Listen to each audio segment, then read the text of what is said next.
परमपिता परमात्मा और उनकी सभी पवित्र आत्माओं को नमस्कार। परमात्मा अपने भक्तों के बीच। आकाशवाणी के अनुसार प्रभु ने अयोध्या में राजा दशरथ और रानी कौशल्या के राजमहल में जन्म लिया। रानी कौशल्या को ज्ञात था कि उनके पुत्र राम असल में परमात्मा थे, पर ममतावश वह यह बात अक्सर भूल जाती थी। प्रभु की महिमा के बारे में तुलसीदास जी कहते हैं, परमात्मा एक है, उसकी कोई इच्छा नहीं, रूप और नाम नहीं। वह अजन्मा, सच्चिदानंद और परम धाम है। वह सब में व्याप्त एवं विश्व रूप है। परमात्मा ने केवल भक्तों के हित के लिए शरीर धारण किया है। वह परम कृपालु है और शरणागत के प्रेम के कारण ही देह धारण करके अनेक प्रकार की लीलाएं करता है। उस समय अयोध्या नगरी में रघुकुल के महान राजा दशरथ राज्य करते थे। वे अत्यंत धार्मिक, गुणों के भंडार, दूरदर्शी और ज्ञानी थे और अपनी प्रजा को संतान की तरह प्यार करते थे। राजा स्वयं वेदों के सर्वश्रेष्ठ ज्ञाता थे और ऋषि मुनियों का बहुत आदर करते थे। राजा दशरथ का शासनकाल शांतिपूर्ण और समृद्ध था। उनकी ख्याति और लोकप्रियता दूर दूर तक फैली हुई थी। राजा दशरथ की 3 रानियां थीं, कौशल्या, कैकेयी और सुमित्रा, परंतु उन्हें इस बात की चिंता थी कि उनके कोई संतान नहीं थी। एक दिन राजा चिंतित मन से अपने राजगुरु मुनि वशिष्ठ जी के पास गए और उनके चरणों में विनम्रता पूर्वक प्रणाम करके अपना सुख दुख सुनाया और अपनी चिंता का कारण बताया। व्याकुल राजा की पूरी बात सुनकर मुनि वशिष्ठ जी ने राजा को समझाते हुए कहा, हे राजन, धीरज धरो। तुम्हारे 4 पुत्र होंगे जिनका यश तीनों लोकों में फैलेगा और जो भक्तों के भय को हरने वाले होंगे। फिर वशिष्ठ जी ने श्रृंगी ऋषि को आमंत्रित किया और उनसे पुत्र कामेष्टि यज्ञ करवाया। राजा दशरथ ने विधि अनुसार यज्ञ किया और यज्ञ संपूर्ण होने पर जब मुनि ने भक्ति सहित आहुति दी, तब अग्नि की ऊंची लपटों में से साक्षात अग्निदेव अपने हाथ में खीर का पात्र लेकर यज्ञ स्थल पर प्रकट हुए। अग्निदेव ने राजा दशरथ को खीर का पात्र देते हुए कहा, जो कुछ भी मुनि वशिष्ठ जी ने आपके लिए सोचा था वह कार्य सिद्ध हो गया है। हे राजन, आप इस हवन की दिव्य खीर को लें और जैसा उचित समझें इसे बांटकर अपनी रानियों को दे दें। अपनी बात राजा को समझाकर अग्निदेव का दिव्य स्वरूप अंतर्ध्यान हो गया। राजा दशरथ की खुशी का कोई ठिकाना न रहा। उन्होंने उसी समय तीनों रानियों को बुलवाया और दिव्य खीर का आधा भाग अपनी सबसे बड़ी रानी कौशल्या को दिया। बची हुई खीर को उन्होंने फिर 2 बराबर भागों में बांटा और एक हिस्सा सबसे छोटी रानी कैकेयी को दिया। बची हुई खीर को 2 भागों में बांटा और दोनों ही भाग सुमित्रा को दे दिए। सभी रानियों ने बहुत प्रसन्नता पूर्वक अपने हिस्से की खीर खाई और कुछ समय बाद जब वे गर्भवती हो गई तो उनकी प्रसन्नता का ठिकाना न रहा। तुलसीदास जी कहते हैं कि जिस दिन से प्रभु कौशल्या के गर्भ में आए, सारे लोकों में सुख और समृद्धि छा गई। प्रतीक्षा की घड़ियां आनंद और हर्षोल्लास में व्यतीत होने लगी।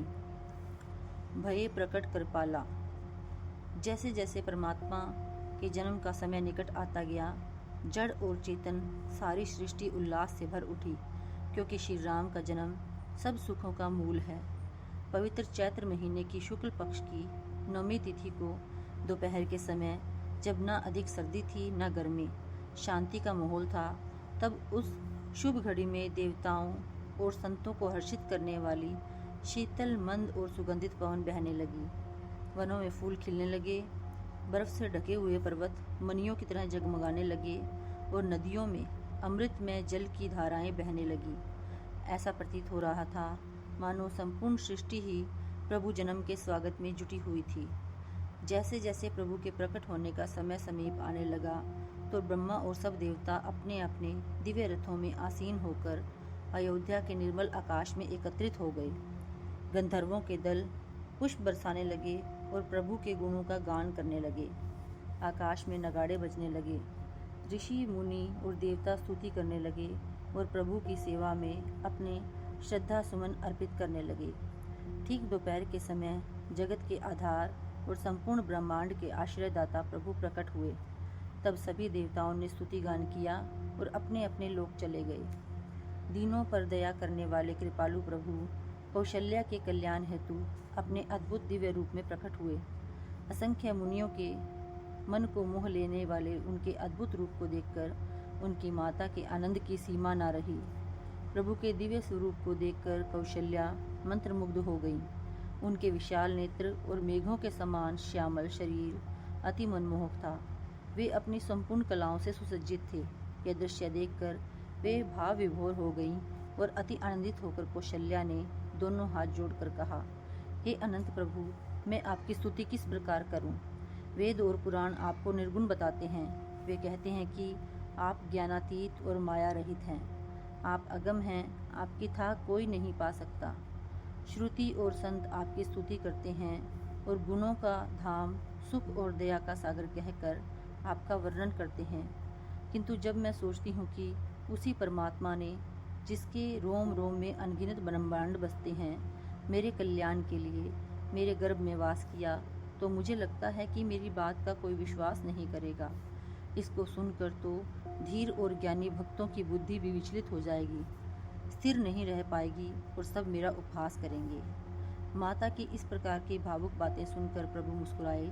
तब उन्होंने भविष्य में अनेक प्रकार की लीलाएं करने के बारे में सोचा और माता की शंका को दूर करने के उद्देश्य से उनको उनके पूर्व जन्म की कथा सुनाई, जब उन्होंने रानी शतरूपा के रूप में जन्म लिया था। प्रभु के प्रेमपूर्ण वचनों को सुनकर कौशल्या का चित्त शांत हो गया और उनके मन में पुत्र प्रेम का भाव जागृत हो गया। कौशल्या ने विनती करते हुए कहा, हे तात, कृपा करके अपना यह दिव्य रूप छोड़कर शिशु बन जाए और माताओं को प्यारी लगने वाली बाल सुलभ लीलाएं करें। इनका सुख मुझे अनुपम और परम आनंद देगा। कौशल्या के वचनों को सुनकर देवताओं के स्वामी सुजान प्रभु ने उसी क्षण नवजात शिशु का रूप धारण करके रोना शुरू कर दिया। शिशु के रोने की आवाज़ सुनकर सभी रानियां और दासियां उत्सुकतावश कौशल्या के कक्ष की ओर दौड़ी चली आईं। फिर प्रसन्नता से जहां तहां भागकर दासियां सबको शिशु के जन्म की खबर सुनाने लगी। पुत्र के जन्म की बात सुनकर राजा दशरथ मानो ब्रह्मानंद में डूब गए। जिनका नाम सुनने से ही कल्याण होता है, उस प्रभु ने मेरे घर में जन्म लिया है। यह सोचकर राजा का मन आनंदित हो उठा। राजा ने संगीतज्ञों को वाद्य यंत्रों को बजाने का हुक्म दिया ताकि सारे अयोध्या वासियों तक यह शुभ समाचार पहुंच जाए। फिर उन्होंने गुरु वशिष्ठ जी और अन्य वरिष्ठ अधिकारियों को राजमहल में आमंत्रित किया। जब वे नवजात शिशु को आशीर्वाद देने आए तो उसके मनमोहक रूप को देखकर सभी विस्मित रह गए। राजा ने प्रसन्नतापूर्वक सब जात कर्म संस्कार विधिवत संपन्न किए और पुरोहितों को गो, स्वर्ण, वस्त्र और रत्न मणियों का दान दिया। प्रभु के जन्म के बाद कैकेयी और सुमित्रा ने भी सुंदर पुत्रों को जन्म दिया। कैकेयी को एक पुत्र हुआ और सुमित्रा को 2 पुत्र हुए। पूरे कौशल राज्य में हर्षोल्लास छा गया। सारे नगर को ध्वजा, पताका और तोरणों से सुसज्जित किया गया। अयोध्या के घर घर में मंगलमय बधावा बजने लगा। सहज श्रृंगार किए स्त्रियों के झुंड नगर मार्गों पर मंगल गीत गाते हुए निकल पड़े। गवैयों के समूह नगर में स्थान स्थान पर रघुकुल के नवजात राजकुमारों के सौंदर्य का बखान करने वाले गीत गाने लगे। महलों में जड़ित मणियों के समूह आकाश में तारों की भांति प्रतिबिंबित होने लगे और राजमहल का कंगूरा चंद्रमा की तरह जगमगाने लगा। राजा दशरथ 4 पुत्र रत्न पाकर आनंद मगन थे। अयोध्या में सब लोग अति प्रसन्न थे और एकत्रित होकर चारों राजकुमारों के दीर्घायु होने की मंगल कामना कर रहे थे। राजा ने नामकरण संस्कार का समय जानकर वशिष्ठ जी को आमंत्रण भेजा और उनसे विनती की, हे मुनि, आपको जो उचित लगे आप इन बच्चों के वे ही नाम रखें। मुनि वशिष्ठ जी ने कहा, वे जो आनंद के सागर हैं और सुखों के मूर्त रूप हैं, जिनके आनंद सिंधु की एक बूंद से तीनों लोग सुखी हो जाते हैं, वे परम आनंद के धाम हैं, संपूर्ण लोगों को शांति देने वाले हैं। उनका नाम राम है। कैकेयी का पुत्र संसार का भरण पोषण करेगा और उसका नाम भरत होगा।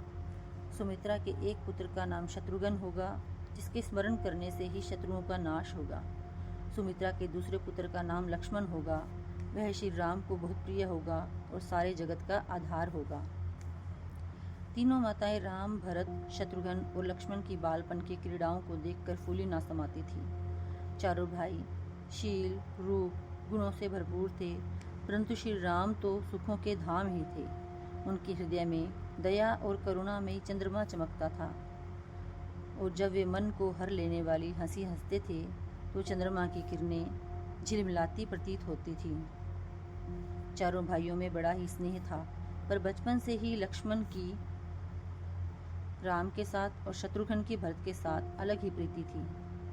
तुलसीदास जी कहते हैं, कौशल्या के प्रेम और भक्ति के वशीभूत होकर आज सर्वव्यापक माया रहित, निर्गुण, चंचलता से रहित और अजन्मा ब्रह्म बाल रूप में माता की गोद में हर्षित होकर खेल रहे हैं। जो प्रभु सुखों के पुंज, मोह से परे, ज्ञान और इंद्रियों से परे हैं, वे कौशल्या और दशरथ के असीम प्रेम के वश होकर आज पवित्र बाल लीलाएं करते हैं।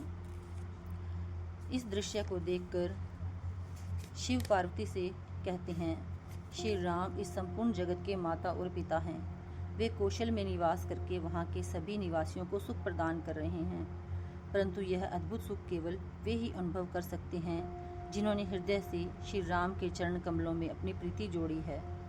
हे पार्वती, मुझे बताओ कि जो प्रभु राम से मुंह मोड़ लेता है वह इस संसार के बंधनों से कैसे छूट सकता है। माया, जिसने सभी जीवों को अपने वश में कर रखा है, वह भी प्रभु से भयभीत रहती है। वह तो प्रभु की भौहों के जरा से इशारे पर नाचती है, तो कोई भी प्राणी ऐसे प्रभु को छोड़कर और किसी का भजन क्यों करे। जो भी जीव चतुराई को छोड़कर प्रभु का मन, वचन और कर्म से भजन करते हैं, उन पर श्री राम कृपा करते हैं। कौशल्या को अपना दिव्य अद्भुत रूप दिखाना। कौशल्या बालक राम के साथ खेलने और प्रेम पूर्वक उनकी देखभाल करने में पूर्ण रूप से तल्लीन थी। ममता के वशीभूत प्रेम में मगन वे रात और दिन का होना भी भूल गई थी। एक दिन माता ने राम को नहलाने के बाद पालने में सुला दिया और स्वयं पूजा कक्ष में जाकर इष्ट देव की पूजा करने लगी। पूजा करके उन्होंने इष्ट देव को भोग अर्पित किया और वहाँ से चली गई। कुछ समय पश्चात जब वह पूजा कक्ष में वापस आई तो आश्चर्यचकित रह गई। उन्होंने देखा कि वहाँ राम बैठे भोग खा रहे थे जो उन्होंने इष्ट देव को अर्पित किया था। उन्हें अच्छी तरह से याद था कि अभी अभी तो उन्होंने राम को महल के दूसरे कक्ष में पालने में लिटाया था। इतनी जल्दी वे उठकर यहाँ पूजा के कमरे में कैसे पहुँच सकते हैं। हैरान होकर वे फिर भागकर पालने को देखने गई, लेकिन वहाँ देखा कि राम पालने में गहरी निद्रा में सो रहे थे। कौशल्या यह देखकर भयभीत हो गई। उनका हृदय कांपने लगा और मन में धीरज ना रहा। वे सोचने लगी, यहाँ और वहाँ मैंने दो बालक देखे हैं, एक पूजा कक्ष में भोग खा रहा है और एक पालने में सो रहा है। क्या यह मेरी बुद्धि का भ्रम है। वे पुनः दौड़ती हुई पूजा कक्ष में गई और वहाँ राम को भोग खाते देखा। माता को घबराई हुई देखकर श्री राम मधुरता से मुस्कुराए। फिर उन्होंने माता को अपना अखंड अद्भुत रूप दिखाया, जिसमें उनके रोम रोम में करोड़ों ब्रह्मांड व्याप्त थे। उन्होंने इस रूप में अनगिनत सूर्य, चंद्रमा, शिव और ब्रह्मा, बहुत से पर्वत, नदियाँ, सागर, पृथ्वी, वन, काल, कर्म, तीनों गुण, ज्ञान और स्वभाव देखे, और वह सब देखा जो उन्होंने कभी सुना भी ना था। कौशल्या ने सब तरह से शक्तिशाली माया को भी प्रभु के सामने भयभीत होकर हाथ जोड़े खड़े देखा। उन्होंने उन जीवों को भी देखा जिनको माया नचाती है, और फिर भक्ति को भी देखा जो उन जीवों को माया से छुड़ा देती है। श्री राम के इस विशाल और अद्भुत रूप को देखकर माता आश्चर्यचकित हो गई और उनका शरीर पुलकित हो गया। वे अवाक रह गईं, परंतु मन ही मन अपनी धृष्टता के कारण ग्लानि होने लगी कि उन्होंने संपूर्ण जगत के पिता को अपना पुत्र मान लिया था। आंखें मूंदकर उन्होंने श्री राम के चरणों में शीश नवाया। अगले ही क्षण जब उन्होंने अपनी आंखें खोली तो सब कुछ पहले जैसा ही पाया। वह अनंत अखंड स्वरूप लुप्त हो गया था और अपने अबोध बाल रूप में श्री राम पालने में किलकारियां मारते दिखाई दिए। माता की स्तब्ध विस्मित अवस्था देखकर श्री राम फिर से बाल रूप हो गए थे। उन्होंने माता को सहज करते हुए समझाया और कहा, हे माता, सुनो, जो भी आपने देखा यह आप किसी से भी मत कहना। कौशल्या ने हाथ जोड़ते हुए बार बार विनती की, हे प्रभु, आपकी माया मुझे फिर ना व्यापे। माया किस तरह अपना जाल बुनती है। कौशल्या ने श्री राम के जन्म के समय परमात्मा के दिव्य स्वरूप के दर्शन किए थे, परंतु ममता के प्रभाव में धीरे धीरे वे श्री राम के बाल रूप को ही सत्य मानने लगी और उनके दिव्य स्वरूप को भूल गई। परमात्मा ने दया करके उन्हें फिर अपने अनंत दिव्य स्वरूप के आंतरिक दर्शन दिए। इस प्रकार जब परमात्मा मनुष्य रूप धारण करते हैं, उनके भक्त भी माया के जाल में फंसकर अक्सर उनके असली रूप को भूल जाते हैं। माया का प्रभाव हम पर हावी न होने पाए और परमात्मा के सत्य स्वरूप को हम मनुष्य रूप न समझने लगें, इसके लिए ही हमारी प्रार्थना और प्रभु की दया दोनों ही आवश्यक है। Thank you.